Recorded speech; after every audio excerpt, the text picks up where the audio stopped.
Hello everybody and welcome to this lecture, and right now we're going to discuss briefly what ethical hacking is. Now this tutorial is basically for anyone who is wondering whether they want to get into this, whether this is something that they are particularly interested in, or whether this is something that they thought would be interesting but after this video they decide it is not for them. So first of all, we all know about three terms for the ethical hacking, or most of us know about the three terms, such as the black hat, the white hat, and the gray hat.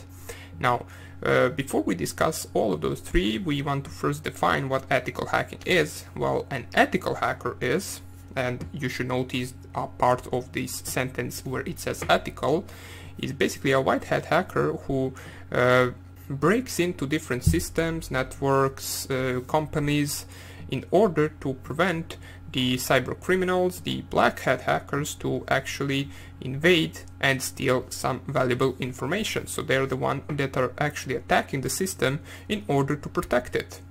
Okay, that is the basic idea of an ethical hacker.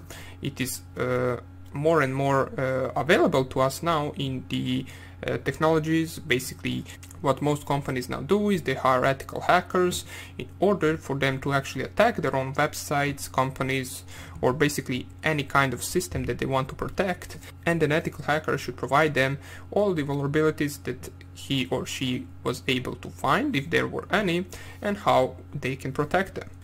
Okay, now enough about that. We want to talk about what black hat, white hat, and gray hat is. Now, the black hat is an evil hacker.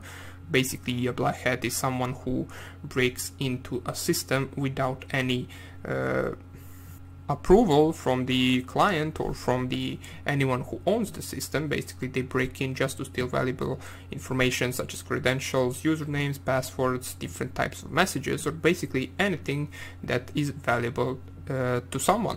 For example, we all know about the Sony hack that happened a few years ago, where basically a hacker group hacked entire Sony platform, and it didn't really happen once, it happened multiple times, and that is just an example of black hat hacking. Now, that is a black hat, basically an evil hacker, and a white hack is basically an ethical hacker who hacks for good. He basically hacks in order to prevent unauthorized access to the system by hacking it and then securing it in the proper way. And the gray hat is the mixture of the black hat and white hat, and basically he is the one who does a little bit both from the black hat and from the white hat. Okay, so basically now let's talk about ethical hacking in more detail. Basically, the certified ethical hacker, which is CEH, which is also a certificate which we're going to talk about later on, is basically it is also a credentialing and training program provided by ES Council. It is respected and trusted ethical hacker program in the industry. Now, since the inception of a certified ethical hacker in 2003, the credential has become one of the best options for industries and companies across the world. Okay, now today you can find basically certified ethical hackers working with some of the finest and largest companies across industries, like for example government, financial, healthcare, energy, and many more.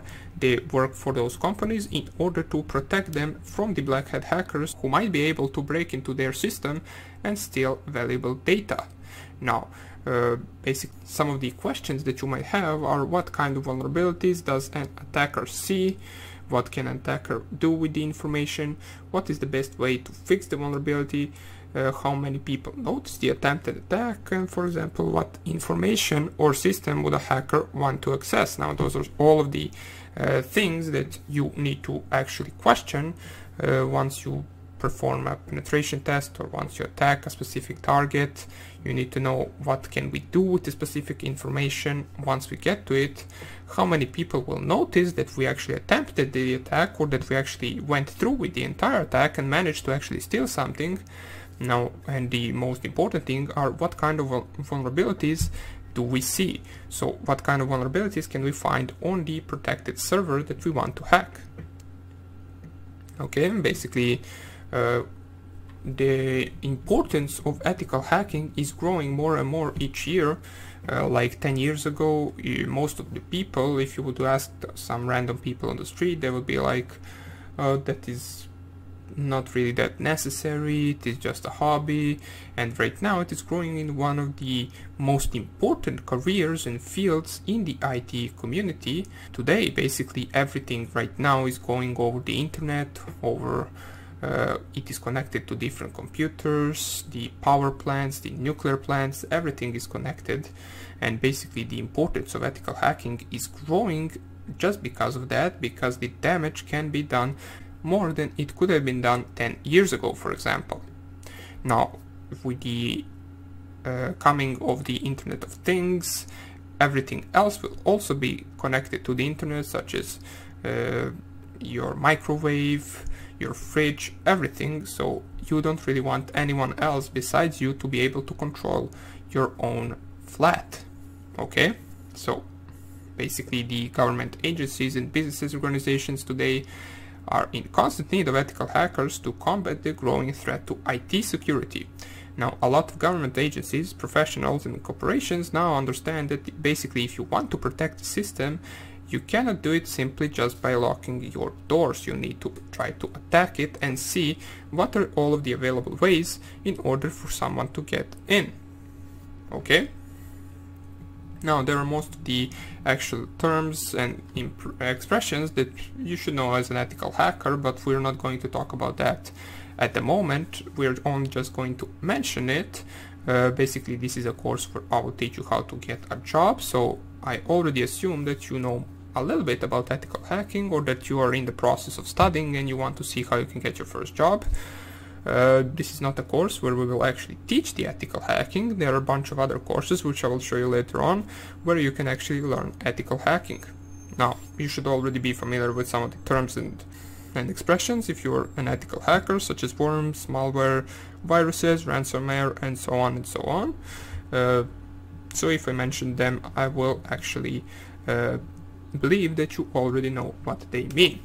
Now, what are the benefits of ethical hacking? Now, the primary benefit of ethical hacking is to prevent data from being stolen and misused by malicious hackers or attackers such as black hats.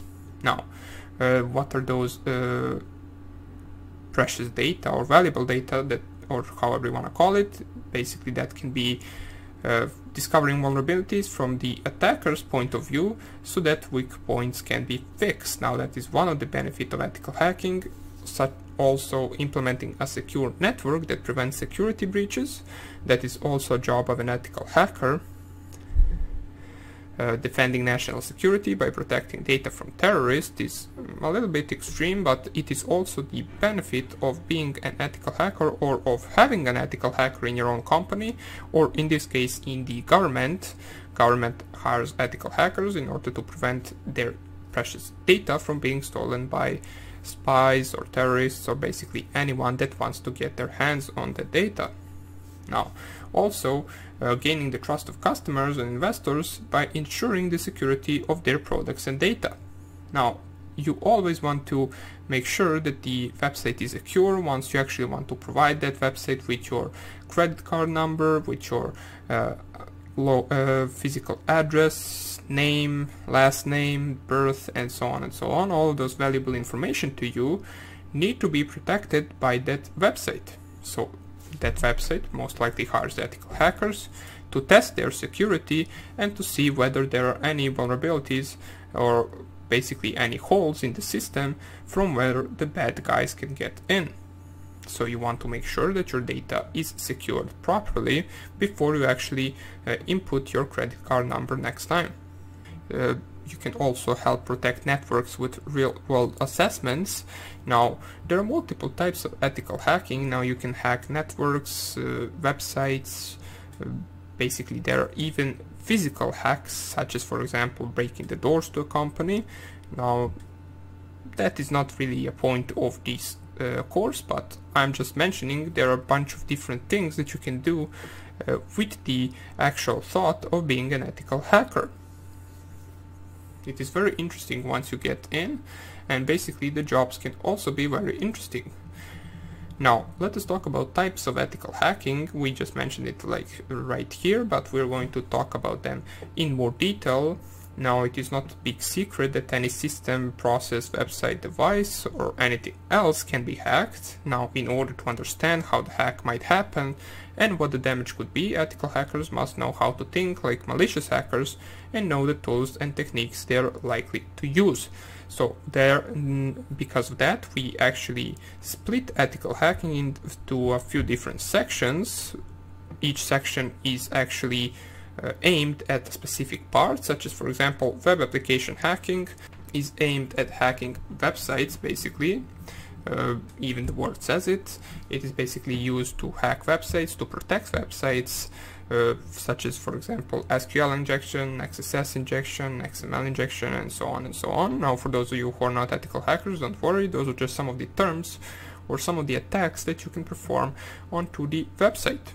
Now, the next thing is the system hacking, which is one of the most important ones. Basically, the system hacking is getting the access to, for example, your and my machine. So, for example, someone can install a backdoor onto my PC and monitor everything I do, such as control my keyboard, control or run a keylogger in order to capture my passwords, run a webcam, record my microphone. Basically, they can do anything once the system is hacked or once my computer system is hacked. We also have web server hacking, basically hacking of the databases. For example, let's say someone hacks into Facebook, they enter their database and basically they steal everyone's usernames and passwords. Therefore, the attacker would have everyone's Facebook account, and you can only imagine what kind of information that would be. Now, of course, it is really hard to hack Facebook, and even if you do manage to hack it, it will probably get patched the same day, if someone finds out, of course. And the more popular a certain website or a certain company or something like that is, such as Facebook, Google, Twitter, and so on, the harder will be to hack them, because they have hired multiple ethical hackers, cybersecurity experts, in order to prevent any kind of intrusion to happen on their own platforms. Now, we also have hacking wireless networks. Now, wireless networks are something that can easily be hacked, especially if someone who's set up that wireless network has set a weak password for that actual wireless. It can be hacked in a matter of milliseconds in that case. And once you actually breach the wireless network, you can perform different types of the attacks, such as monitoring network connections, man-in-the-middle attacks, sniffing different packets, sniffing data, sniffing passwords, and so on and so on. You can perform ARP spoofing and all of those actual terms that you should know if you're an ethical hacker. If you're not, once again, don't worry, you will learn it later on in some different course if you decide that ethical hacking is a job for you.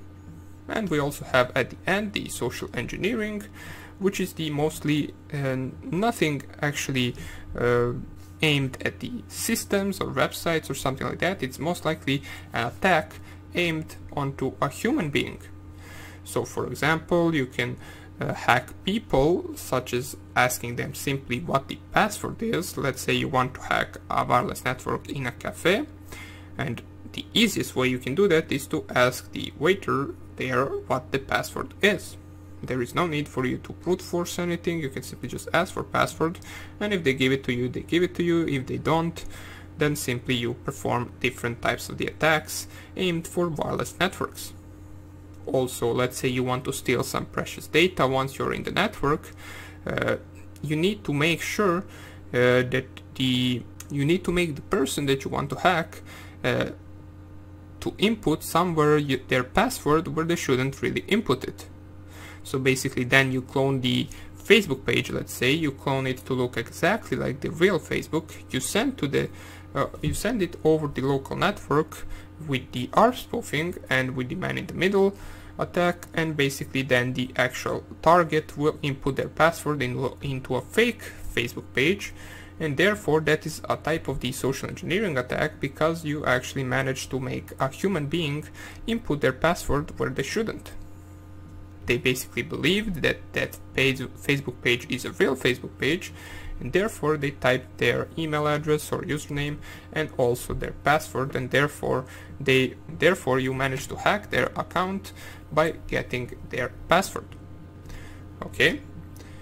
Now we already talked about types of hackers such as black hat, white hat, and gray hat hackers. Now let's talk about the phases of ethical hacking. Now there are different stages in the penetration testing process, such as, first of all, the step number 1 is the planning and precautions. Basically, the first step in an ethical hacking is to define the scope and goals of a test, as well as the testing methods to be followed.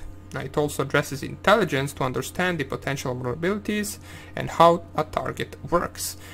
Basically, you will not have every time a same target. Some targets can run different things on them, different programs, different software, and all of those targets should be approached differently.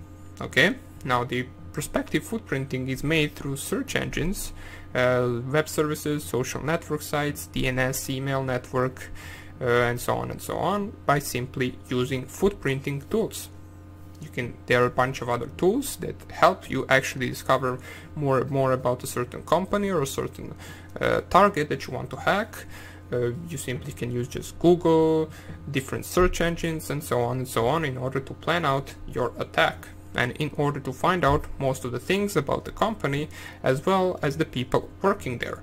Sometimes the easiest way to get in or to hack something is simply just by hacking a human being.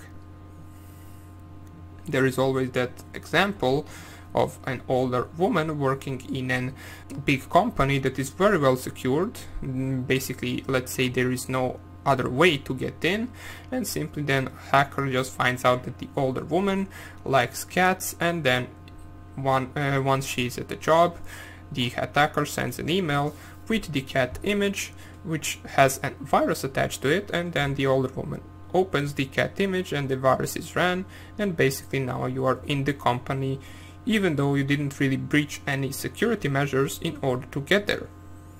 Your target was an older woman that likes cats, and just because she worked there, you managed to hack the entire company. Now, the next part, or the step 2 in the penetration test, is the scanning. Now, the second step, or basically scanning, is performed to understand how a target reacts to various intrusion attempts. Basically in two ways: when the application's code is static and when the application code is functioning. Basically, you scan a target, and once you actually scan it, you can see how different open ports react to a certain scan, what they are running, what version of software they're running, and where you should plan your next attack. As well as the step 3, which is the gain access, and this is a crucial step where the web application is attacked using SQL injections, for example, cross-site scripting, backdoors, or basically anything else in order to find the vulnerabilities and then exploit them by stealing, intercepting traffic, and interfering privileges in order to understand what can you do to that specific target. And once you actually gain the access and manage to actually exploit the target, you want to maintain that access. Now, in this step of penetration testing, the vulnerability is used as a persistent presence for a long duration in the infected system in order to, for example, steal sensitive information or to spread inside a network, quickly gaining access to different machines, different servers, and anything else. And the last part is the final stage of the analysis, and basically this final stage of a penetration test is the stage to compile the result by analyzing and commenting about the vulnerabilities exploited, or some of the access to the data that you shouldn't have access to, and the basically amount of time that the tester can remain unnoticed in the system. Okay, so basically the last step is nothing really focused on the ethical hacking or on the penetration test. You basically just write everything you found, every vulnerability. If you know how to fix them, you also write how you should fix them, what approach they should take in order for that attack not to happen anymore, and basically that is the last step of the analysis. There are different certificates that you can take, which we're going to talk about later on, but for now let us just mention them. There is a certificate, for example, Certified Network Defender. That certificate program focuses on creating network administrators who are trained in protecting, detecting and responding to threats on a network. Now the course contains hands-on lab based on major network. The course online would most likely contain the hands-on labs based on major network security tools and techniques, which will provide network administrators real-world expertise on current network security technologies and operations. Now, another certificate that you most likely have heard of is the Certified Ethical Hacker, or CEH. Basically, the CEH creates individuals in the specific network security discipline of ethical hacking from a vendor level perspective. Now, this is the world's most advanced certified online ethical hacking training, where they will teach you everything from hacking systems, from web application hacking, from social engineering, and all those different types of attacks that you can perform on your target. There are different steps in these certified ethical hackers, such as practical attacks, and once again at the end you have the master certificate, where basically they will teach you everything at once. There are also some of the more advanced certificates, such as Certified Threat Intelligence Analyst and Certified Security Analyst, such as the Practical Certified Security Analyst. Okay, and at the end you can get the LPT, or the Licensed Penetration Tester, and therefore you will actually be able to go and get hired by some company. Now, all of these certificates are not really a must. You don't really need to have any of them in order to get a job. In the ethical hacking community, it is always important to have the knowledge and to be willing to get the knowledge. It is more important to actually be interested in the field itself and to think like a hacker than to actually have any of these certificates. Basically, they are not needed for you to get a job, but we'll mention them later on and talk about a little bit more about them, as that is something that will help you get a job, but it really isn't needed. So that would be basically about it for this video. What we talked about right here is basically what ethical hacking is, what types of ethical hacks are there, why you should basically what kinds of ethical hackers are there, such as black hat, gray hat, white hat, and what types of penetration tests can we perform, which targets can we attack, and so on and so on. So after this video you should have a pretty good knowledge whether this is something that you could be interested in or not. If it is, you can proceed with this course, and I will show you later on which online video courses you can start with in order to start learning ethical hacking. So hope you enjoyed this tutorial, and I hope I will see you in the next lecture. Bye.